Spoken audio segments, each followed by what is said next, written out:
So recently, I attended a workshop at a conference that looked at neurodivergence, particularly autism, primarily in women who are in their mid 30s to mid 50s, and it's gone undiagnosed for their entire lives.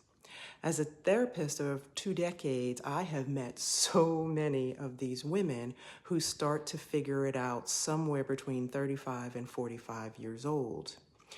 And what they're starting to realize is that their central nervous systems and their brains work a little bit differently than the other people around them.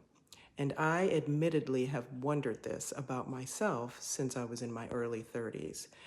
I've been sitting with the possibility now since I've attended that workshop a couple of weeks ago that maybe, indeed, I am on the autism spectrum. This is a quiet realization that some women come to, and it changes everything. Not loudly at first, but in subtle and undeniable ways. You begin to see yourself more clearly. The sensitivity that you thought you had to kind of like manage the way your nervous system processes the world, the need for space and consistency and a rhythm for things to feel just right in your body.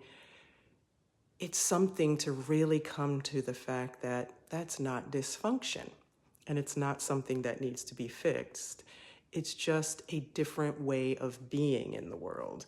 And as I've allowed myself to explore this possibility in my own life, something unexpected is starting to happen. Not limitation, but relief. Because so many things begin to make sense.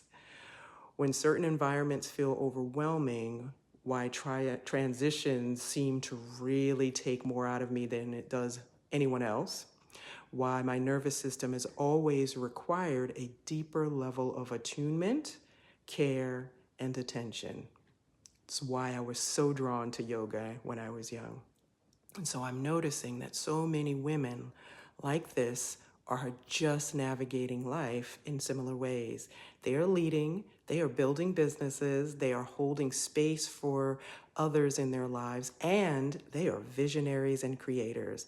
And they are often doing it while quietly managing their nervous system that the world around them does not fully understand. So what if the conversation isn't about coping better, but leading differently?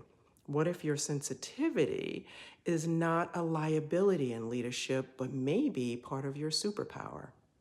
What if the very thing you've been trying to regulate is actually asking to be understood, honored, and built with? So this is something I am personally still exploring and professionally still exploring. But I'm curious, if you're a woman somewhere between 35 and 50, you're a leader or business owner or a creative type, have you ever questioned whether your nervous system simply works differently than those around you? What has that awareness opened up for you? Drop a comment in the comment section. I'd love to start a conversation about this.